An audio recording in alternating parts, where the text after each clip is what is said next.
Maya's birth, number 1, and here you are with babe number 2. Mm-hmm. Exciting. Let me just get that podcast. You don't remember the number, do you? No, not off the top of my head. No. Would have been end of 21. End of 21. Because she was only little when I did it. I remember I called it, oh no, the cord snapped. Yeah.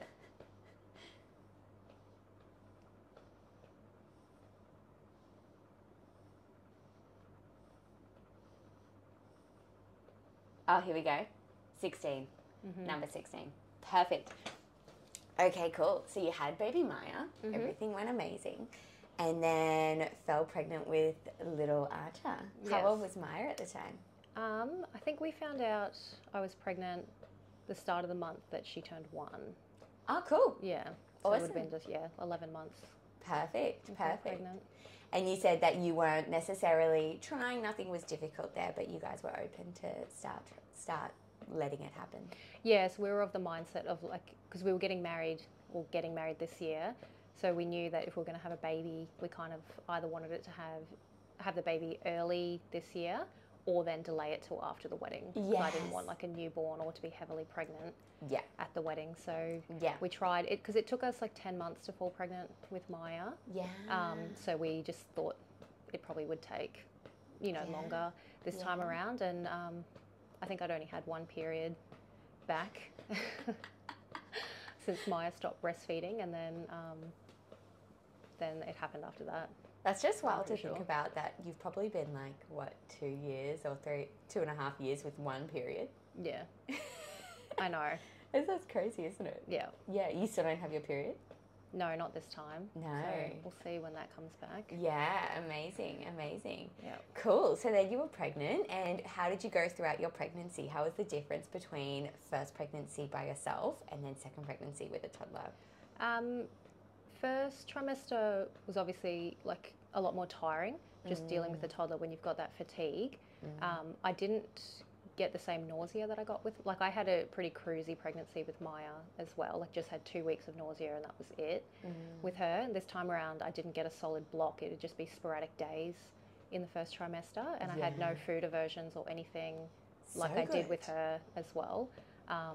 So that was pretty cruisy, but yeah, it was just tiring because where you'd normally take the rest that you could, I just didn't have that option to. So I was back working part-time, then looking after a toddler on my days off. Yeah. And so that was busy. But yeah, same thing, the pregnancy just sort of cruised along. If anything, it was probably better because he's so focused on the toddler that we just lost track of where it was. So that initial stress of the first trimester didn't seem to be there. It's sort of we got to 12, 13 weeks before we knew it, and we're like, okay, we're in the clear sort of from that perspective. So true, yeah. But yeah, it was just busy. So it came around a lot faster than we thought Absolutely. it would this time. So it just didn't feel where you feel prepared because you know what you're going through, just didn't feel as prepared because things would slip your mind or whatnot. So yeah, absolutely. So how did you go? Because I know in your first pregnancy we did all the body balance and the birth workshop, and you were really into the yoga. With this second pregnancy with much less time, how did you go about preparing and still getting yourself ready for birth with much less time to work with? Well, I wasn't as active as I was. I was very active during Maya's pregnancy, but I was going through, I had a quite a bad knee injury that I was rehabbing. So I took the pregnancy as an opportunity to properly rehab it and just strip back. So that was probably the best thing for me. Perfect. And just did, I think I came back to pregnancy yoga somewhere in the second half of pregnancy. Yeah. But again, it was just a timing thing, mostly because I was working weekends. Yeah. And my partner worked on the 2 nights that you did the pregnancy one. So just with having to look after Maya, I just found it harder to be able to get to classes with her. That would have been hard. So yeah, I was doing the body balancing at home myself. Perfect.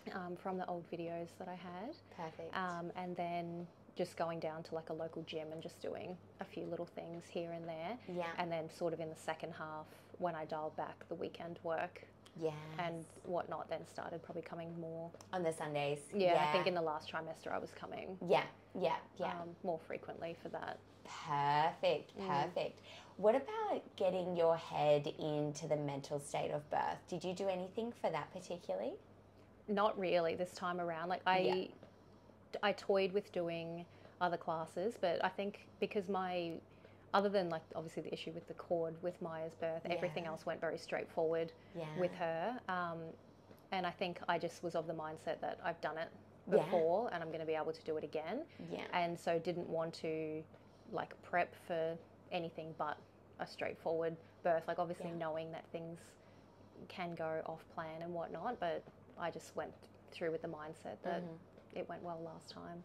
Likelihood is that it's going to go. Yeah, exactly and just the same. just feeling confident that I can do it the second time around. So perfect. That was it. And didn't have to do. I did a lot of like channeling my own thoughts and my own mindfulness sort of stuff before Maya, but I think I just had that confidence run through from the first time around, so I didn't do much. So to be honest, yeah. So good. That's so funny, and that confidence definitely ran into your early labour experience where you're like, this is easy, I can do this. Yeah. So in reflection again, for the peeps who haven't listened to the first podcast, you went into labour with Maya at about 42 weeks, so that was a really long 2 weeks when you went over. Yeah. And this time you actually went into labour a fair bit earlier than that. So do you want to tell that story about that early labour experience and how it all kicked off? Yeah, so he was born 39 and 4. I think. Yeah, 39 and 4. And it was sort of, I didn't know how it was going to go. Like I felt a lot more uncomfortable towards the back end of the pregnancy with him than I did with Maya. But my belly was a lot bigger. And I didn't realize until I think about 38 weeks, I finally got around to taking like a belly picture, which I said I was going to do and compare, and I think I took like 3 his whole pregnancy. And at 38 weeks I took one and had a look, and my belly was bigger at 38 weeks than it was at 42 with Maya. Wow. So then I started to get into a thing. I was like, okay, I'm assuming he's going to be a bigger baby than what she was. I had really bad reflux towards the end, like where it was keeping me like up at night, and just really bad rib pain, which I did get some with Maya, but nothing like what it was with him. Like I couldn't tolerate like sitting upright for long periods of time because it was just like agony under my ribs. So I think I knew that, well, I remember saying to Crispin, I was like, I can't do like 2-3 more weeks of this at 38 weeks. I was like, it's not possible for me to go over with him. Like I physically won't last. Yeah. So you reckon you had an inkling that you weren't going to go to 42 weeks? Yeah, I think so, because it was just so uncomfortable. I was like, I don't see how my body can cope with this. Like at 38, I was like, I can't do 4 more weeks of this. So whether I knew somewhere, but we were in a stressful thing because my sister's wedding was just over 39 weeks in Brisbane. So we knew we just had to get through that. Yeah. And then it would be fine. So yeah, it was just biding our time to get to that. And so Archer waited patiently while you attended your wedding. So that was on the Saturday night, and that was obviously a big day. And we got through that, came back to the coast on the Sunday and just had a pretty chilled day because it'd been a big weekend for everyone. And then somewhere on the Sunday, I remember getting like just random little crampy feelings, but like it was nothing consistent. I'd never had anything like that with Maya, so I was like, maybe this is Braxton Hicks. Like I never experienced it, so I was like, maybe that's just it coming and going.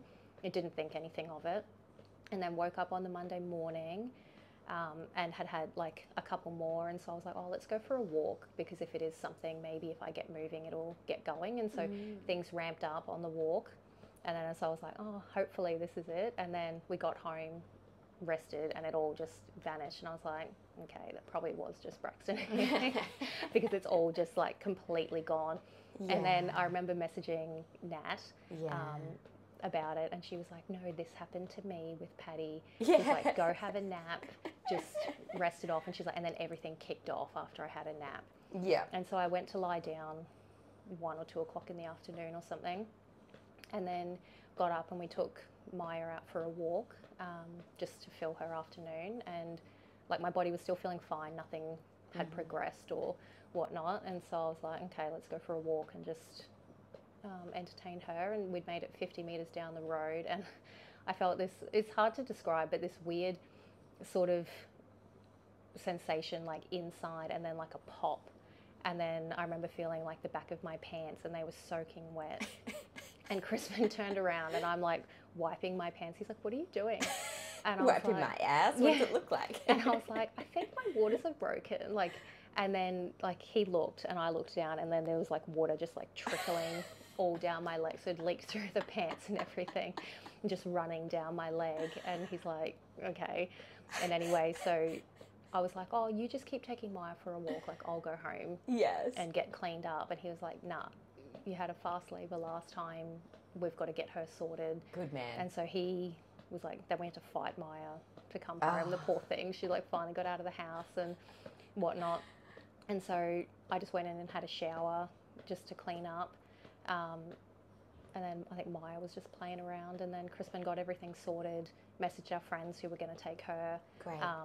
Because that was obviously just an added stress of like, what do you do with a kid? We've got no family here. That is such a difficult thing to navigate. So we'd like teed up a couple different people, because you just don't know what time you're going to go into labour. And it's like, who can you call? Yeah. Because with Maya, we went in at 2 a.m. So we're like, who are we going to call at 2 o'clock in the morning? Yeah. If it happens. But thankfully it was so early in the afternoon. Yeah. So on a Sunday. Yeah. So he got her sorted, and he was like, are you going to call the midwife? And I was like, oh, yeah, like I'm feeling pretty good. Like, because as soon as the waters broke, then I did start getting contractions come on, and they were probably just, they would have started like a couple minutes apart. I don't think they were really more than like 2 and a bit minutes apart from then. And I was like, yeah, but I'm feeling good. Like, they're not bad, they're manageable. And he was like, call someone. Anyway, so he took Maya off to drop her off. Knew. Yeah. He just knew. Oh, well, I think so, and I'm glad like we did take his charge in the end. But anyway, and so I tried to call.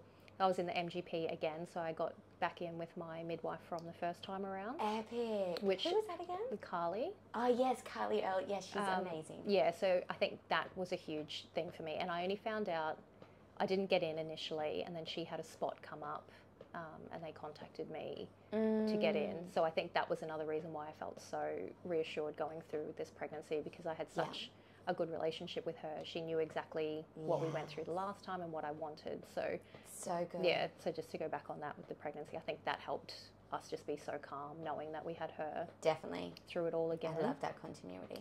But yeah, so I remember trying to call her, and it didn't connect through to anyone. I couldn't get on to anyone, because normally it diverts even if she was on a day off. So I was like, oh, it's just ringing out. So anyway, is this a sign? Yeah. I just need to keep chilling by myself. Yeah, so I tried a couple of times and couldn't get on to anyone. And then by chance, I had the number for another lady in the team from when I had to see her. And so I just called her number, hoping that it would get through to someone. And got onto Pam, and she was like, oh, could you not reach Carly? And I was like, oh no, her phone's just ringing out. I couldn't get on to anyone. But this is a situation, like second birth, waters have broken. And by this stage, contractions were probably like a minute and a half, a minute 45 apart. But she was like, oh, you sound like you're managing really well. I think this would have been like about 4 o'clock maybe. And she's like, you're happy to stay at home? I'll get on to Carly and we'll sort it out. And I was like, yeah, all good. And then so in between me just bouncing around trying to get comfortable and just keep moving and active at home, eventually I had ended up with like missed calls from Carly, and then I tried to call her back, and it was a bit of phone tag and whatnot, and eventually got onto her at 5 o'clock, and she was like, Rhi, Pam's given me a bit of a heads up, what's going on? And I was like, okay, well, like, waters are broken. Now it was pretty consistently minute on, minute off contractions. Because Crispin had been like, we've got to go soon, we've got to go soon, we've got to go soon. I was like, no, like I still feel really good. Like the pain's not that bad. And that, was me like thinking like, oh, I can manage this. Like second time around, contractions obviously don't bother you as much as they did the first time. I love that. Was just so confident being at home, and it just felt good. And And so your body was like, you were called into the position, sitting on the ball, like kind of legs wideish, just bouncing around. Yeah, pretty much. Perfect. It was either that, or then I'd like go lean over the ball every now and then. But like I was still very mobile and active. Like I didn't feel like I needed to just hold a position somewhere just to get comfortable. Like I could still move around quite a bit. But and just sort of filled Carly in, and she was like, okay, well, she's like, if that's where you're at, she's like, you kind of need to get ready and come in. And she was on a day off, and she's like, no, I'm going to get my things. I'll come in. She's like, but I need time to get there. So she's like, you might beat me in there, but she's like, I'll come in for this, which I was so thankful that she gave up her day off to come in. What a legend. And be there for us. But yeah, she was like, just get yourself sorted. And I think maybe we stayed another 30 minutes. And then eventually Crispin was like, nah, like, just get your stuff. Like, we're going to go. And so, again, car rides are never the fun things. But, like, we lived a lot closer to the hospital, so it wasn't too bad. Do you have any tips for the car drive? Not really. It always just sucks, doesn't it? To be honest, sitting in the back probably would have been better, but I didn't have that option because we had 2 car seats in the back now. So I still had to sit in the front. And we have, like, small SUVs, but they're not very spacious once you put a rear-facing car seat in. So I just didn't have a lot of room. So I've never been able to find, in both trips, anything comfortable for me in the car, unfortunately. So you can't give any tips. No, fair call. I haven't barely any tips either for the mamas when we talk about it. I'm like, it just sucks, just get through it and then arrive at the hospital. Yeah, I just kind of tried to tune out. I don't think I really talk to Crispin. I just sit with my eyes closed and just breathe and just try to not get too caught up in it. But yeah, so it was an easy drive in, and we got there and parked in that Fraser Lane. Got inside, and then Crispin, thinking like it was going to be similar to Maya, because I sort of laboured overnight with Maya, and we were both like starving and tired by then. So we get inside, and we were about to go to the lift, and he's like, oh, I'm just going to go down to like the Quickie Mart. I just need to buy some snacks. And I'm like, yeah, cool. And so I'm Where's like, your birth bag packed, I know, Crispin, with your snacks? And I'm like standing at the base of the lift, and then like a contraction would come, and I was just like using like one of the ledges, just leaning over to get comfortable. It was like these staff coming up to me, and they're like, are you okay? I'm like, yeah. I'm just waiting for just waiting for him to come back with snacks from the shop. That is such a crack up. Like keeled over labouring. With their birth bag. They like literally wait until labour starts to pack their birth bag. Yeah. Yeah, so I think like I had some lollies like for me or something, but he had nothing for him. So he went down and he bought like this coffee protein drink or something, because he's like, yeah, we're in for like the long haul tonight. I'll have this coffee drink and get some food. And anyway, so then he finally comes back. We get in the lift, and then and I was making such a big deal. I was like, way to make me stand down there, going like minute on, minute off contractions with all the staff of the hospital. And anyway, and then we get. I would have loved to come across you in that moment. I know, and thank God it was after work hours, so like none of my colleagues. Yeah, in your workplace too. Because it would have been where a lot of people come down after work. So that was the one like redeeming thing. But then we get to the top, and Crispin goes to walk out of the lift, and I was like, no, come back, let's get a selfie like of us before we're about to give birth. And he's like, oh, have a go at me for going to get snacks, but you're comfortable enough, you can now get like a selfie in the elevator before you give birth. And I was like, you're not the one about to push this baby out. Stop joking. When I say goes. Pretty much. Anyway, so I still felt good, but they were still coming, and I didn't have like any lapse in contractions with getting there, whereas when we went in with Maya, I did get like a lull for quite a while, but this time they stayed very consistently, minute on, minute off. And so we got in, and then Carly turned up. Hello. Oh, good morning, darling. Hello. Carly turned up just after us. And then so she went to get everything ready, and she's like, I'll fill the bath, because my plan was to have another water birth. Yes.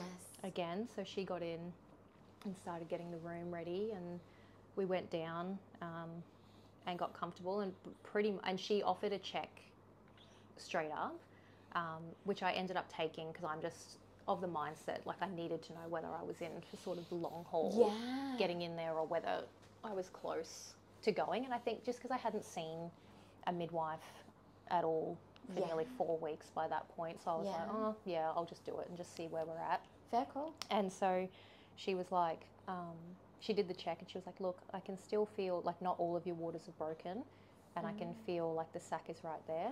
And she was like, if I did like another check, I could break your waters accidentally, and you'll have a baby within minutes. Did she say what dilation you were?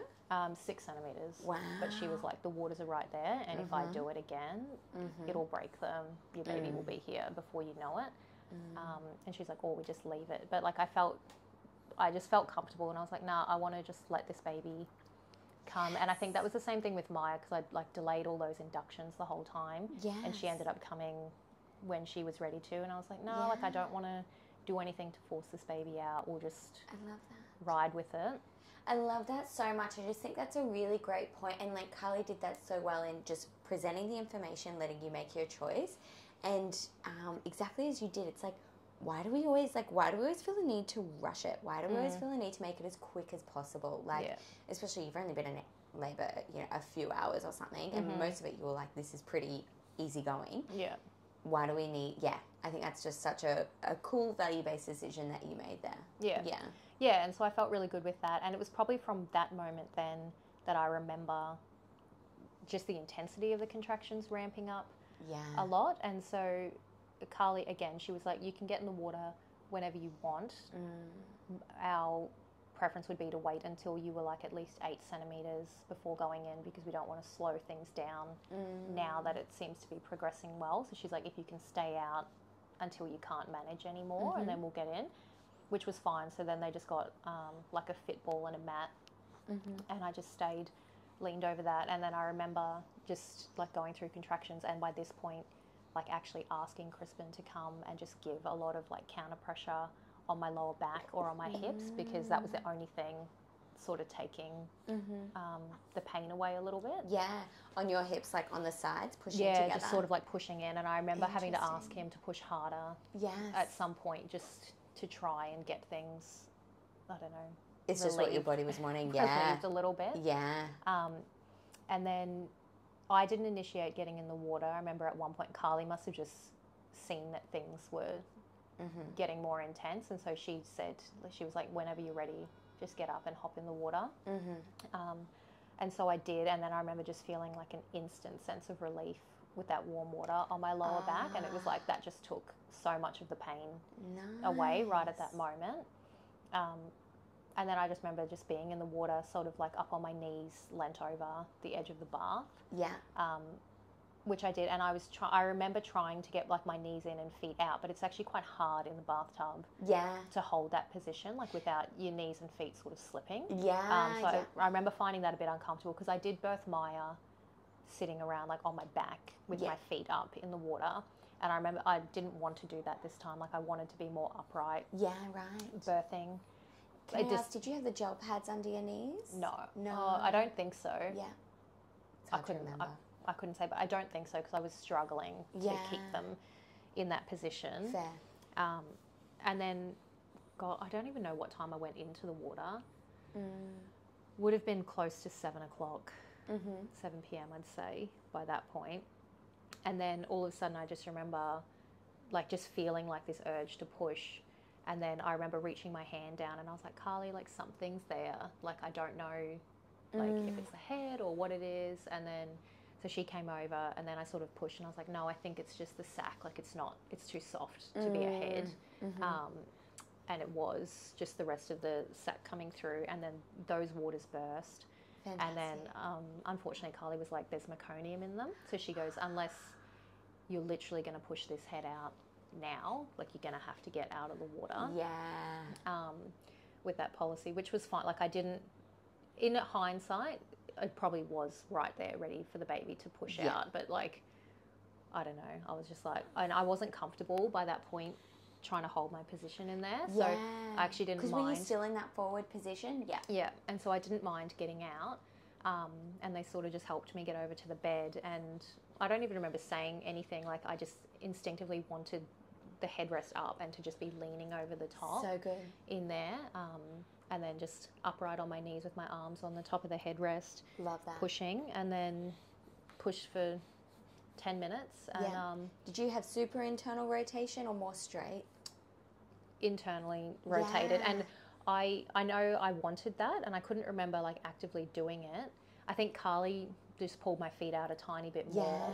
But I remember like reflecting on the birth with her afterwards, and her commenting to say that she'd seen that I had sort of adopted that position like naturally Isn't that myself in there. So that's just how I felt most comfortable to get him out. Which makes total sense, right? And with that, when you went internally rotated, did you feel as much of a need for Crispin to push on your hips? No, he would have been, I think he was up near my head by that point. Like I wasn't getting anything I find that so interesting. from him at all. But yeah, that's just what felt most natural and comfortable for me at that point. Epic. And then I remember, and Carly was just like, just push. Like, when you feel it coming, just push. Like, he's right there.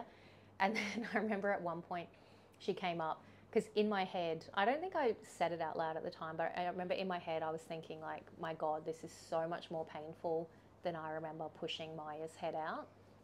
Wow. And she came up right next to my head and she was like, Rhi, she's like, I think you're holding back. Like, you need to just give it everything with your push. Like, well, we didn't know it was a he, but she was like, the baby's there. Yeah. Like, you just need to push. Yeah. And then, so anyway. Don't hold back. Like, it's more painful. Yeah, and but I remember being like, it. I'm not holding back. Like, this is really? so hard. Yeah. And anyway, and then so pushed. So you fully felt like you weren't holding back at all? No, I felt like I was trying harder than ever. Wow. And then finally, like, his head, and there wasn't anywhere near as much this time around of like head out and back in sort of thing. Like, I think his head was just, once it got there, it sort of just pushed out. And that's when I really experienced like that ring of fire pain. And again, I don't remember that with Maya. Like, it obviously was painful, but her birth was not as painful as I had built up in my head or what people talk about, like with their experiences. And then I remember with him, I was like, oh God, like this, this is what people talk about. This is the actual like, ring of fire. Yeah, that pain. It was unreal. And then, so his head came out, and then I remember Carly being like, oh, that's a pretty big head. At the time. Big noggin? Hey. And even afterwards, she was like, I feel so bad, Rhi, for coming up and telling you to push harder, because then as soon as I saw his head, like, I knew, like, you would have been pushing. It's just that it was so big. It just needed that extra power to come out. Yeah, so she felt pretty bad about it. She's like, yeah, once we saw, I could understand that. Hey. And then, yeah, his head came out, and then she was like, don't wait for a contraction. Just whenever you feel ready, just push, his body will come out. Yeah. And again, that was such a different thing for me, because I think, like, it was 4 minutes between Maya's head and her body coming out. But I think I thought I needed to wait for a contraction to get her out. So I was just sort of like, nothing's happening with her. Whereas for him, then I just gave like the smallest little push. Yeah. And he was out. And yeah, it was, I think, asking Crispin and Carly afterwards, it was like 10 minutes of active pushing for him to come out. And then, yeah, they passed him through my legs, and I pulled him up, and just instantly felt this like overwhelming sense of emotion, and like I cried when I pulled him to my chest. And yeah, just again, like, everything between him and Maya's birth was so different. Like, I never got that sensation with her. And whether that's because I had her very briefly and they took her off with the cord snapping because she'd lost a lot of blood. So whether that impacted any of that initial like emotional connection with her, but I don't ever remember feeling, I remember that like I loved her, but I never got that sense of like just wanting to cry, because like, this is my baby and I love them so much. Whereas I got that like instantly with him when he came through like onto my chest. He's giving me a little smile. He's like, heck yeah. Hey. I'm a mama's boy. Yeah, isn't that interesting? And like, as you say, like, you still had a supernatural birth. She came out and she came straight to your chest before she got whisked away. She did, but then and I could sense like that something had happened, because they were like, oh, she should be crying louder than that. She's very pale. And so whether it was just that worry kind of overtook that ability to form that connection, I don't know. But Crispin had an instant, the second he saw her, he said he felt that bond with her, didn't with him. So yeah, it's real interesting that it's been complete opposite for the two of us, with just how we felt, just those. Absolutely. Like, we both love both kids, of course, equally, but yeah, just we've both experienced a different connection with the two of them. That's really interesting, and I love that you you know, are willing to say that, because I think I've heard of definitely so many mamas feel the same, where it's kind of like, yeah, as you say, it's this instant connection that isn't necessarily there with the other, and it's nothing to do with logic or, you know, loving one more than the other. It's just very different sensations. So I think that's really interesting. I'm not too sure. As you say, whether it be the worry or just because you're so cute. Yeah, I'm not sure where it came from, but yeah, it just, everything about how that felt immediately afterwards was so different. But actually, I've got a theory that just popped in my mind, is that so the pushing phase was much shorter, but he had a much bigger head. So do you know the head comparisons between the two? Or even the weight? The weight, she was 3.14. Yeah. And he was 4.27. Wow. Yeah. So that's a whole over a kilo more, which is a lot. Like 25%. Yes. And then, as you say, his head was much bigger, and just from a hormonal perspective, I think that his head was 38. Yeah, wow. Centimeters, and she was 35 or something like that. 35 is very average. 38's very big. Yeah. From memory, he was 38. Yeah. And it goes to show we can push out big babies. Like, what would it end up being, a 5-hour labour or something? 4 hours. 4 hours. 4 hours 20 or something. We can push out big babies, can't we, with big heads? Yeah. But what's interesting is that when we're looking at the hormones, specifically when the perineum is crowning and when it is in that ultra stretch, the more stretch we experience, we get this massive spike of both prolactin and oxytocin. Prolactin being the maternal nurturing hormone, oxytocin being the love and connection hormone. So by the sounds of it, as you say, even the ring of fire was so much more intense with him than it was with her.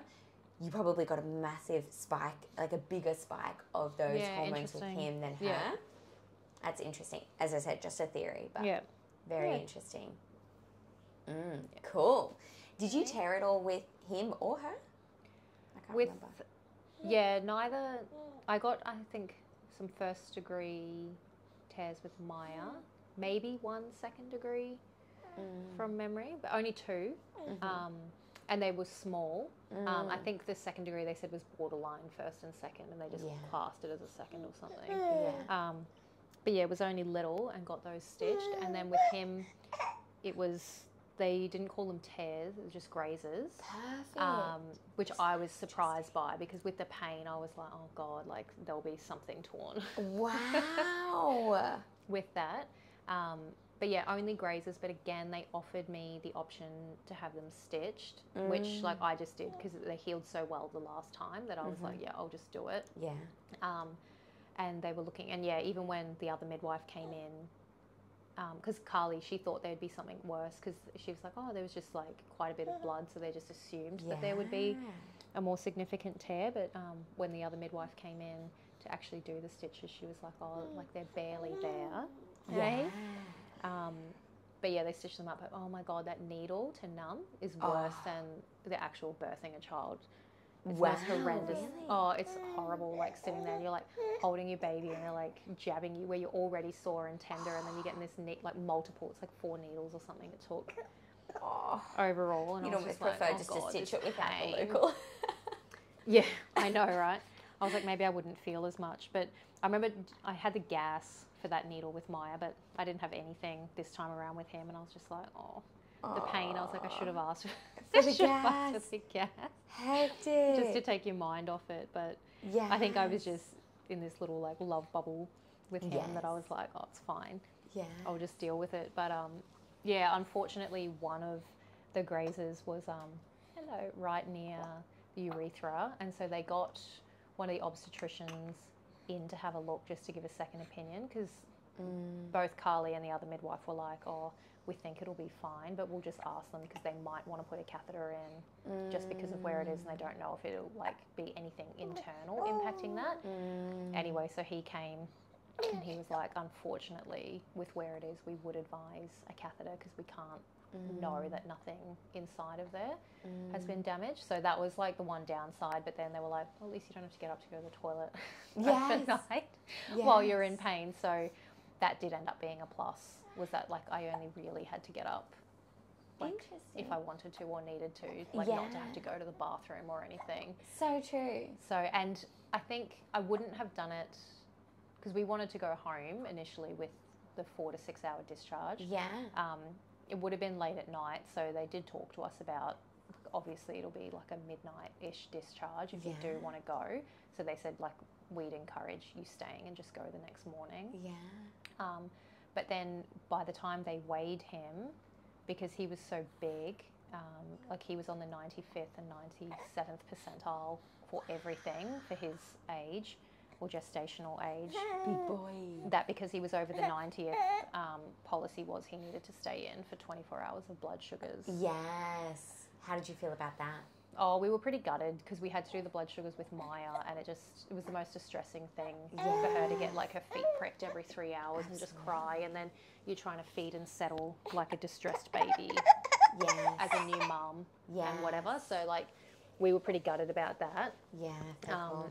And Carly could see that, but she was really good. She was like, look, if everything's going on track overnight and he maintains them, she's like, I'd get to like your lunchtime ones and just make the call. Yes. And if nothing's dropped, she was like, just choose to go home. Don't stay. Because I was like, then we're going to be here till, they didn't start blood sugars till 9. So I was like, then we're going to get to 9 p.m. and then are you going to discharge us at 9 p.m. at night? Probably not. Yeah. Unless you're busy. Yeah. So she was like, get to lunch, and if he's maintained them. Good call. She's like, my personal thing would be just to go home. Yeah. From then. So So we ended up staying over, and then I was like, well, I'll take the catheter if you're advising that because we're in anyway overnight. And they took it out first thing the next morning. They're worried about the urethra tubing being damaged by the tear and a catheter. What's that going to do? Oh, just to make sure, I don't know, that I could pass the urine. To be honest, it was all a bit of a daze for me, but then I was like, cool. Whatever, yeah, you're advising it, and I'm here anyway, I'll just do it. Totally. Did you want to feed him? I don't know if he will. I'll let him go if he wants to. Do you want some? No. He'll go for it soon. Put him close for a sniff, see what he does. Mate. But yeah, so we were pretty gutted about the blood sugars, but he actually was fine. He didn't really cry from any of the pricks. Yeah. He handled it really well. Oh, legend. How good's that? Hey. Sorry. Oh, sorry. No, baby at all. Hey. No particular.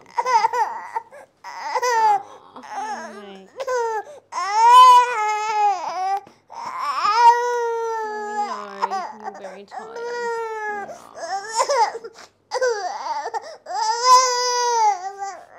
This is it every time, hey? Is it the position? Oh, it's just like he needs to like come on when he's ready to. Like even though when I'm like, you'll be hungry because you haven't fed for ages. Sometimes I have to like lull him like to be pretty much asleep and then like put him down and he'll feed. Oh my gosh. But I told you like we went through that phase where he'd only feed like lying down for weeks. Particular. Like, I'd sit up, wouldn't feed, lying down in the bed, he'd go on straight away. Oh my gosh. And feed. So yeah, he's always been like that. Only takes what he needs and then stops. He'll be distressed and I'm like, oh, feed you to sleep. Won't do it. Oh my gosh. Has never like cluster fed off me really. Not a comfort sucker, anything like that. Just oh wow. Yeah. Has what he wants and stops. How funny. Yeah. That's good regulation. Right there. Yeah. So then you birthed, he came up onto your chest and you had to do the sugars and the catheter. Did he like kind of attach in that first couple of hours? Or? Yeah, amazing. Yeah, so we had a feed, like even just a small one in that first little bit afterwards. I can't remember how long afterwards it was, but yeah, he did have a feed within the first couple hours after birth. But yeah, just he was so big, so he was so sleepy and whatnot. But yeah, they were like, you're just gonna have to stay on top of it with just his size. And they did say they were like he might need a topper. And I didn't do any antenatal expressing this time around, so I was like, I've got nothing if they need it. But they were like, it's fine, we'll help you if he does need a top up. We'll get some syringes and get all of that sorted. But no, his blood sugars went fine. So good. The whole time. There was one where he was like borderline on the right level, but the midwife there overnight, she was actually really good, and she was like, if you're happy, I'll take him down to use like not the bedside machine. There's another machine or something that reads it, and she goes, it can be more accurate. It is, yeah. So yeah, she took him down there, and it came back like well within range, and I'm so thankful she did, because that other reading would have restarted our 24-hour Yeah, no, fuck that, hey. blood sugar. So yeah, I was so thankful that she offered to do that. Yeah, absolutely. And get the good reading. But no, he did well all overnight. He That's latched great. like a little dream, I think, just because I remember Carly looking, she's like, look at his lips and his like big mouth, he's just born to feed, and he was. That is often the easier thing with bigger bubbers, and I wonder what you think between the two, because obviously Maya was a little bit smaller, but definitely not too small. But I know you struggled a bit more with Maya. Massively with feeding with her. It was just her small mouth. Like, do you reckon it was? Yeah, her small mouth. Yeah, because I went and saw, like, because Carly is a lactation consultant, and she was helping me out in the first couple weeks. And then things like, with her, it was like things would get better, and then something would go bad, and like the pain would get really bad. And it's like as soon as like I started to see the light with breastfeeding getting easier, something would happen, and we'd just go back like 10 steps. And I ended up seeing a private lactation consultant at 6 weeks, because I'd gone like 48 hours of bottle feeding with her because the pain was so bad at that point. And that was rough. Yeah, and the consultant, she was like, you're doing everything right, her mouth is just small, like it's just, you're gonna have to ride it out if you can do it. And like things turned a corner at 12 weeks for her, was when things got better. That's a long time to be going through a shit show though, isn't it? Oh yeah, and I think like when I reflect on it now, like, and that was around the same time, I remember my mood just improved, and Crispin talking to me and being like, I feel like I've got you back. Like he said that to me around 12, 13 weeks after she was born. And so like I definitely struggled, and I think it was more than just like baby blues, like, and a lot of that stemmed around just how hard her feeding was. And the guilt over not being able to feed your baby, and dreading waking her up, like dreading her waking up from a nap because she'd be due another feed. And I'm like, this is the worst. Like I should want my baby to wake up and to play with her, and I'm dreading her waking up because the pain is going to be so bad trying to feed her. Absolutely. Whereas this time, because he fed so well, like I got a bit of tenderness over like the first week. I used those silver cups, Silverettes, which were amazing, just with taking the pressure off. But everything was fine, and after like a week and a half, like no pain, no sensitivity, nothing with feeding. Was that a big relief for you? Because like that would have been awful. That would have been awful. Yeah. It's just such a long time to be in that constant, like every 3 hours, just preempting this epic pain. Oh, I remember like I'd get her up for night feeds and would just cry. Like I'd be sitting on the couch just crying because it would hurt so much, and like taking her off would cause her to stress more, and then the latch would end up even worse, like trying to fix it up, and I would just have to ride out like these painful feeds, and like Crispin would come out of the night and just sit with me because like I was just so upset the whole time, whereas like I just haven't had anything like that with him. Like obviously different stresses and different guilt with 2 kids, but nothing like what it was with her. And he's just like, even him looking, he's like, you can't even compare like me emotionally this time around with how I was with Maya. It doesn't surprise me. Poor feeding is really tough to deal with. Yeah, really tough to deal with. And, you know, whether it be hormonal or not, can cause a lot of, like P&D sort of stuff. Yeah, and you just, like, and everyone tells you, they're like, avoid bottles, avoid this, because it can make the latch worse. And then, so where, like, people are trying to be helpful, and they're like, just use a bottle, take the break. And I'm like, well, no, because it's going to make her latch worse. And then, am I going to pay for this down? Do you know? So, like, you end up, like, just stressing yourself even more. Whereas this time around, like, I would have just gone straight to like mixed feeding with a bottle and pumped milk, just to save the pain and the stress over it all. But you don't know, because you know the experts tell you. It's so hard in hindsight, isn't it, to be like, what am I?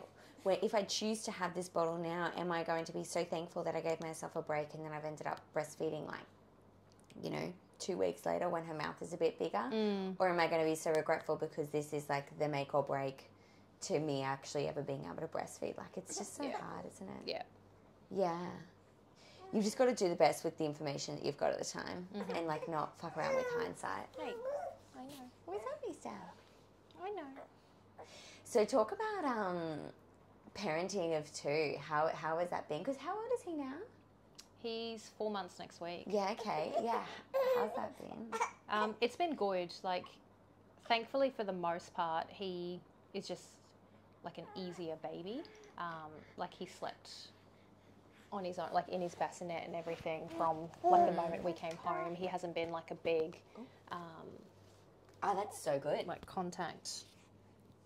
Sorry. He does have contact naps, but like overnight we've been able to put him down and he could have a feed and then I could put him down or give him to someone else. Yes. So it gave us a lot more opportunity, and particularly me, a lot more time to spend with Maya. Yeah. When he was new, whereas like we were sort of anticipating another Maya who would just like feed for hours, and she had just this witching hours from like 4 to 8 every night. Like, you couldn't put her down. Yeah. And she would like cry a lot during those times. And then once she was down, she was fine. But just that 4 till 8 was just hard. Crispin and I remember like we never ate meals together for like weeks after she came home because one of us would just be tag teaming, settling her. And so we were sort of anticipating that this time around. But he very much was just have a feed, could put him down somewhere, give him to someone else, and it would be fine. And so he's just been so chill in comparison. So good. But yeah, you definitely get like the guilt over the 2 of them because I'm like, oh, he suddenly gets to 4 weeks and I'm like, he's done tummy time like twice and yes. he never gets nappy free time and I'm not putting all this stimulus in front of him. Like I had the option with Maya because you're so focused on the toddler who needs so much attention. Yes. Whereas then with her, I'm like, when like he does need feeding and she's trying to get your attention, you're like, I can't. And I was like, I just went through a phase where I felt like there was a lot of just telling her that I couldn't be there for her. Yeah. Or like trying to settle him for a nap and whatnot. And she's like coming down to play and like you're internally getting so frustrated because he's finally asleep and then she's like, Mummy! And you're like, and then the baby wakes up and you're like, oh my God, now I've got to start again. I'm like, get out. Yeah. Like, what are you doing? Hi, Acha. It's so cute. But like triggering at the same time. In that cute little corduroy jacket of hers, just being like, oh. Yeah, and she loves him, like, and she always has. And we went through about a week after he came home. I think the reality for Maya set in. Yeah. She always loved him. She never took it out on him. So like every morning she'd still want to come see him. She'd go hug him. But like her whole mood and everything about her just dropped for like a good week to 10 days. Actually, I remember you talking about this. Yeah, and like it would just, she was so independent with sleeping and everything. And she suddenly then needed to be cuddled to sleep every nap was very much like mummy has to do it. So I felt that quite taxing because I'd go from feeding him to then straight into trying to like rock Maya to sleep and he was still recovering and sore and then you're trying to hold like a 14-kilo toddler to rock her to sleep and she was just like refusing day naps and you know I'd have to pull a mattress out at 3 o'clock of an afternoon and lie in the lounge with her just to get her to sleep for 30 minutes of the day and like she'd walk around like her whole posture was just like slumped forward and I remember saying to Crispin I was like she looks like borderline depressed. Like she just wasn't, she's such a cheeky kid and like she hardly engaged in games and wasn't laughing and doing stuff and I remember I'd be rocking her to sleep at night and I'd just like be fighting back tears because I was like, my baby. And, you know, then you get the guilt and it's like, have we done wrong by her having another kid so soon? Like, should we, you know, and like, not to regret having him, but it's just like, what have we done to her? Like, this is not our kid. Like, and then I remember talking to a friend whose sister has 3 children and she was like, no, this happened with all the older kids with the subsequent babies. And she goes, takes them like 3 weeks and then they forget what their old life was. And it just flips and pretty much a day or 2 before he was 3 weeks old, it was like a flip switched in Maya and she just went back to her normal self and has been fine ever since. Amazing. Oh, that would be so relieving. Yeah, like it was hard. And I remember my mum was around and I sort of thought mum could help with daycare drop-offs just to take some of the strain off me. But Maya just would not let anyone else do anything with her. So at least mum could stay home with him so I didn't have to take both of them. So but good. Yeah, it was still very much like on me to do her baths and if Crispin wasn't home and, you know, to do all of her drop-offs and her pickups. So so that was hard and went through all the emotions with that. But no, parenting, it's good, it's hard. It's just busy. Like Crispin and I are just like, some days we're just like, God, like we don't even talk to each other in the morning because you're just, rather than being like a team looking after one, it's just like you're two separate units. Just one's managing the toddler, one's managing the baby. And I feel like he's formed a really strong, he's always had a strong bond with Maya, but him and Maya now just have this really like nice connection because like he's had to spend a lot of time entertaining her just during feeds and stuff, and then I get a little bit of like jealousy over it because I'm like I miss her and I miss being able to play with her, and I know, and it is like I'm getting more and more time. I thought initially you were going to say him. Yeah, I do. We do miss each other. Like we have mornings where like we take Maya to gymnastics and we're both there. I saw that the other day actually. That looked really fun. It's super cute, but the morning is just hectic to get out of the house for it, and then sometimes like he goes to work and then I take the kids home and I call him and I'm like, oh, I just wanted to say hi. Like we haven't even had a conversation and it's 10 o'clock in the morning and like we've done everything together, but we've barely had a chance to even talk because it's just full on. So it is just, it's busy, but like we know it'll get better soon. And it is just a season. Like it's just a season of, you know, little to no romanticness within your relationship, and you're there for the kids, and you will get that time kind of later. That's the thing, and we were just saying last night because they're both usually down by 7 o'clock for bed. And so on nights when Crispin doesn't work late, do you want me to have a hold? Yeah, if you will see. Oh, my pleasure. We'll see. Cuddles. Yeah, when he's not working late, and like even last night, if I get a moment in the day to prep dinner and we're all done by 7 o'clock, so we lie on the couch and then we don't have the energy to really even talk to each other because he's all talked out from work. I'm just exhausted from looking after kids all day. And so we watch TV, and like last night we were just saying we watched like a few episodes back to back of something, and we got to like 10 to 9 and we're like, do we watch another one? We were watching Ted Lasso and we're like, he's obsessed with Ted Lasso. It's so good, and we're like, we really want to watch it. We should go to bed. But we're like, this is the struggle, is like, do you go to sleep and catch up once the kids are down, or do you try and maximize the kid-free time that we actually have? Like even not to, because we weren't really doing anything together or like talking, but even just to have that time awake where you're not focused on a child, you can just do what you want. And so that's like the hard thing for us, is like we're running just on tired at the moment. Because both kids, one of them's always up around 6 o'clock. So like we don't get a sleep in. No. Ever. And so, but we don't go to bed early either. But it's like, what do you do? Like if we don't stay up at night, like some days we just don't see each other without the kids. And so that's the hard bit. And we know it'll get better. My parents are moving down next year and we can't wait. So like we'll get a bit more time. Great. But we are really feeling just the strains of like not having family locally and just trying to manage everything with 2 kids. Absolutely. We've got some really like supportive friends who will help out like quite a bit and are happy to, you know, take Maya or come and give a hand here and there, but it's not the same as having family. No. You know, just to have on call all the time. So you just don't feel as comfortable asking, I think, hey? Yeah, you do start to feel guilty after a certain point doing it. But I know what you mean. Sometimes the sacrificial sleep, you're like, I would rather be tired tomorrow and get an extra hour, like doing whatever you're doing. So you can actually just, rather than get the sleep. I know what you mean. Yeah. But then you shoot yourself in the foot the next day. You're like, oh, fuck, why did I do that? Yeah. Or we get a bad night, like of just multiple wake-ups. Yes. Like, oh, bloody hell, I should have gone to bed at 7:30 and I would have, you know, got 4 or 5 hours before everything kicked off after midnight. Yes.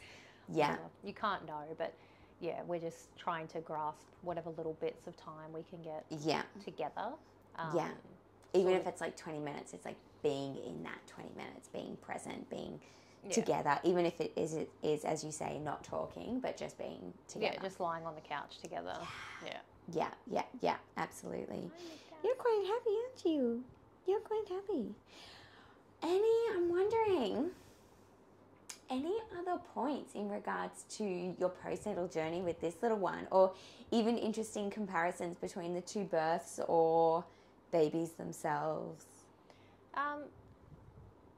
Yeah, well, like I said, like just everything about these two is just so different, and it's just been so eye-opening, you know, because everyone says babies are so different, but you can't know until you're in it. And, you know, they're both in the same environment with the same two parents. Yes. And obviously his world is a bit crazier than Maya's was, because he's dealing with a manic toddler, like trying to smother him at every chance she gets. But even through all of that, like, he's just so chill and calm, whereas Maya, you know, we had the option to create the most like perfect environment for her and whatnot, and what she needed, and she still was just, she wasn't hard by the sense of like what some people go through. It was just she was harder than him, and she was just, those evenings were just very draining with her. And I remember being like just at my wit's end at like 12 weeks of just like, I can't keep rocking. It did take us like an hour to get her to sleep, you know, and just constant rocking. And then you'd put her down, and if you were too rough with that, you know, she'd ping awake and you'd restart the whole thing again. Whereas like we've got him, and like he will feed to sleep, but he's so much easier to put down in bed.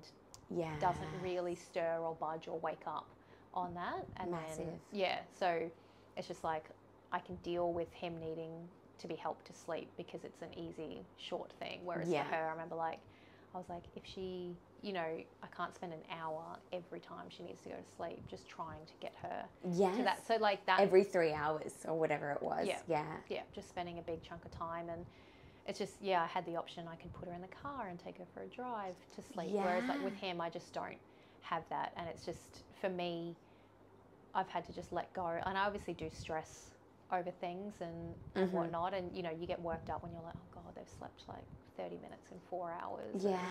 And that does get to me at times. And, you know, it just a bad night, and then me forgetting something in the morning, and then suddenly like his sleep stresses me out more than it would on other days. But nothing like what it did with Maya. But I just don't have the option to be spending hours settling. And I think that's been a big changer for me as well. Whereas like I sort of have a window of maybe 10 minutes where Maya's not aware that, you know, you've sort of stepped out of the room, or I'm like just keeping an eye on her from a distance, and she's happy to entertain herself, and that's sort of my window of time. And if I can't get him down in that, it's just whatever, he comes out and he plays, and we try again later. I don't have the option to stress and try and get so caught up on him. So that's been a nice change for me this time around. Absolutely. Oh, it's just so hard parenting. I think we just constantly feel like we're never doing a good job. No, don't you reckon? Like, and we're like, and you know, you are like, your kids are loved and whatever, but you can't help but feel like you could have done something better. And for me at the moment, I just sort of feel like for me to be more present with one, it's at the toll of the other one at the moment. Because just Maya's a little daredevil, and you know, you just got to keep an eye on her all the time, and it's like, the less attention you pay to her, then the more she tries to do those things to get your attention at the moment. And, you know, you want to take her out, but then he can come out, but he's so limited with what he can do. And, like, I don't want him lying on a mat, like, in the sun outside. And, so it's just... And the feeding with him is tricky, as you were saying, because he's such a constant feeder. Oh, just all the time. All the time. All the time. Have you had plenty of milk for feeding him? Like, he's gaining... Yeah, like, he's gaining weight. He'll get weighed. I haven't weighed him since his 6-week. check. And that's another thing, like, just things that slip my mind, or, like, I'm not bothered by it. So I'm just, like, people ask, they're like, how much does he weigh? And I was like, I wouldn't know. Like, I, don't have the time to take him down to a child health clinic. But again, I'm not concerned about it either. No, he's thriving. Like, I did for a while, I was like, is do I have a low supply because he's feeding so frequently? Right. But then I was like, nah, he's so calm and content in between feeds. He sleeps big chunk, like 5-6 hours. Yes. Blocks overnight. Yes. You know? Yeah. So I'm like, he's obviously not underfed. No, and he's not getting at all. bigger. Yeah. Like all his clothes are sizing up, so he's obviously gaining weight. Absolutely. And whatnot. But I don't know whether I've just sort of got him in that pattern, because I was like, I'll just feed on demand is what I did with him from the start. And because I've just enjoyed breastfeeding a lot more, I think I just give into it. Whereas I'm like, if he's upset, I'm like, do you want to feed? Just let him feed when he wants to. So I don't know whether I've sort of instilled that habit in him, honestly, a little bit. People will do what you did, and then they might have like 3 or 4 hour windows in between, and then sometimes they'll have 2. Like, I definitely don't think it's your fault, is what I'm saying. I reckon that's his choice, and that's the way that his body wants to feed. And I think feeding on demand is definitely like a good thing. I just and think it's fine. Like for the most part, it works. It's just like it's my inability to get out and do too much without him at the moment. But like, I just like he will grow out of it. And sort of my partner and I were saying, like, if I have that bad morning, then I'm like, I get really bummed out. I'm like, man, I just get no independence because he's so dependent on me. Whereas, you know, you don't want to play that comparison game. And I was like, with Maya, she'd do 3-4 hour blocks by now. Yeah. And so I could go out for, you know, a morning with friends. Whereas now it's just not an option. Just and he doesn't hard. really take a bottle. Not consistently enough that we'd be comfortable for me to go for too long. Yeah. Without him. Oh, without him. Yeah, I see what you mean. But yeah, it's fine. I find it's hard not to compare. Yeah. Well, you brought up an interesting comparison before as well, that I don't know. Do people say it's a bad thing to compare? I think it's just like natural. Like, it's not necessarily, I think, not necessarily saying one's better than the other. It's just they are different. And you do get caught up in your head over that a little bit. And like, I'm trying not to do that, but but yeah, it's just, I think he takes full feeds, and like I can feel like the letdown, and so like I know like he's getting milk on each one, and so I think he's just a big boy that wants to feed. Well, that's exactly what I was going to mention. Like, and boys. Thankfully, then like it is giving us bigger stretches overnight. For the most part, so I'm like, he obviously just needs that extra milk in the day. And boys do drink more. Boys do drink more, baby boys. And that's another thing. I talk to Nat about it all the time, and I'm like, she's like, no, Patty was the same. Patty Exactly. Just big babies that just want. Because is her second a girl? Yeah. A little girl who then, interestingly, is very similar to what Maya was like.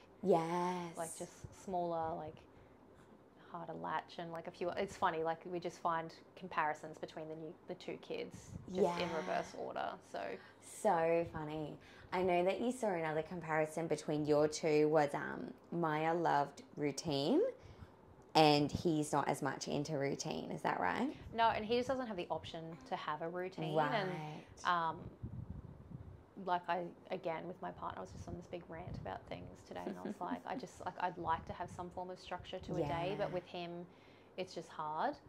Whereas, once Maya got into one, like she thrived, and like her ability to settle for sleep was easier if, you know, she went down within like a time frame for it. But with him, like I've played around with like, you know, all the timings for his sleeps, and like it's the same thing. Like he feeds to sleep every time. Like he won't feed earlier and then self-settle sort of thing. So like I'm just struggling. I feel like I'm struggling to get my head around what he needs day to day.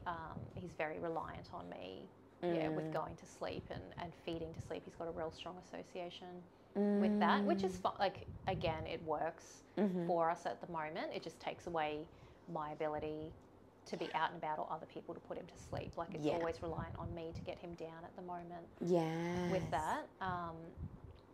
But yeah, so she thrived off it, and she still does, as long as she's got like a not a strict routine, but like some semi-structure to her day. She does really well with that. Are you going to keep trying with the bottles, do you think? Yeah, we probably will. It's like one of those things, again, like it's not a huge importance to me, and it's harder work to pump and to get a bottle than it is to just breastfeed him. So I'm not highly driven to be able to do it. But yeah, I would like to be able to go out, you know, for an afternoon. And with I do have with the wedding coming up, like a hens thing that Yeah. I'd like to be able to go for a few hours. Your hens? Yeah. Yeah, absolutely. You want to go for a few leave hours? the kids there, so Yes. ideally we'll work on a bottle. But yes. again, that's like 5 weeks away, so Oh my gosh. we'll see how we go. But yeah, again, it's a lack of drive from me because I'm like, Yeah. it's harder work Yes. to do it for me. So Yeah. and I don't love pumping, so Have you tried the hugger on the opposite boob while you feed? I have. Oh, I hardly. Again, I did it all the time with Maya. This time around, have hardly done it. But I had. Jesus. Mate, what was that? That made me jump. I had a lot more like engorgement and everything with Maya. Yeah. Whereas with him, everything stabilized after 2 weeks, and Yeah. like. And he probably just drinks a lot more too. Yeah, so haven't really needed to because, and she would only feed one side at a time, whereas he will take both sides every feed. Wow, that's a lot. Yeah, so that makes it tricky to do something like the hugger because then he's going to be hungry. Yeah, so I tried even using like the ones to catch letdown, but again, I don't get that much. So I'm like, it's a waste of time trying to do it. But I did end up buying like a hands-free pump that sits in your bra, and it's so much better this time around. Like I can put him down, pump, and still play with Maya and not have to worry about it. So that's been a game changer. Oh, good. For me when I use it. But I hope that goes well. For the sake of even just a few bottles, as you say, for your hands. Yeah, so it's been good, and it and you'll seems need to be something very for the wedding as well, I imagine. Maybe. Well, I actually think for the wedding, I'm just going to end up not drink because I'm not a big drinker anyway. Yeah, okay. And I'll probably just space them out and just feed him. Just feed him because I'm like, I don't want to be having to go find somewhere to sit and pump. Yeah.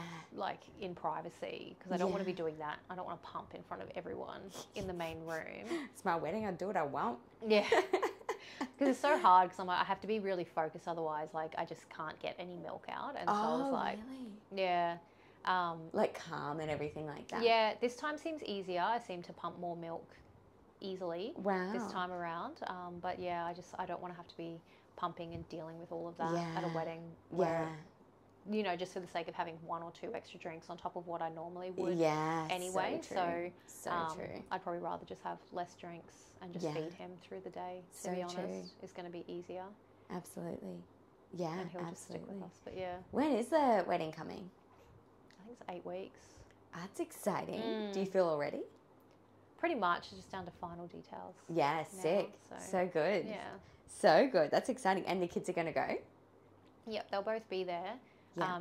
He'll stay obviously with us the whole night. Yeah. And we'll have more than enough friends and family who can help settle him and whatnot. And he'll stick around. But Maya, I would like her to go. We've got one of her daycare teachers is going to come babysit her. Perfect. Out at the venue, but I would like her to go up to the room after the ceremony, and after snacks and stuff around 6 o'clock, and just not have to deal with the stress of a toddler during the reception. Crispin recently has decided he would like Maya around maybe for a bit of time on the dance floor. Anyway, still to be confirmed what's going to happen with her. He wants to have a little boogie with his gal. As fun as it would be, Yeah. She was awesome at my sister's wedding, but was just like up and running around, and she's very strong-willed. And if someone tries to grab her and stop her doing something, then it just seems to escalate and make the situation worse. Yeah. And it's worse if it's not me or Crispin. So if it's like a family member trying to stop her doing something when she wants to do it, it just gets more stressful than it's worth. So I don't know how she'll go.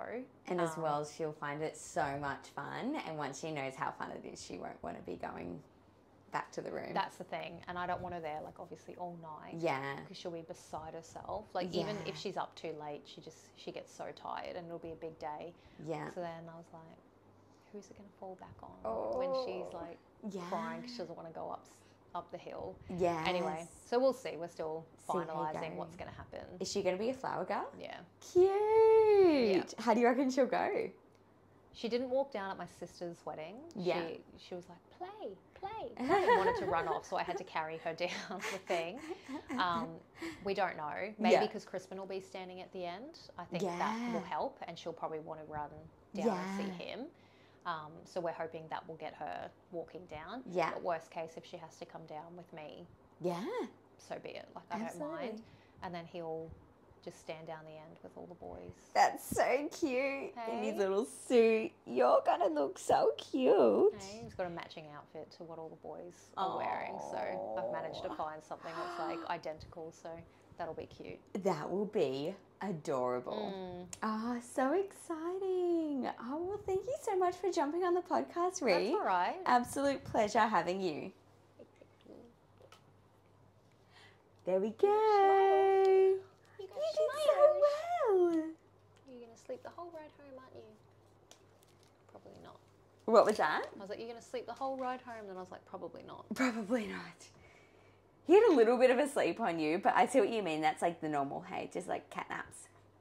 Yeah, if he gets down into his bed, he'll do like 45 minutes pretty consistently. Darling. But Maya was exactly the same. Like it was like to the second 45 minutes and she'd wake up and then eventually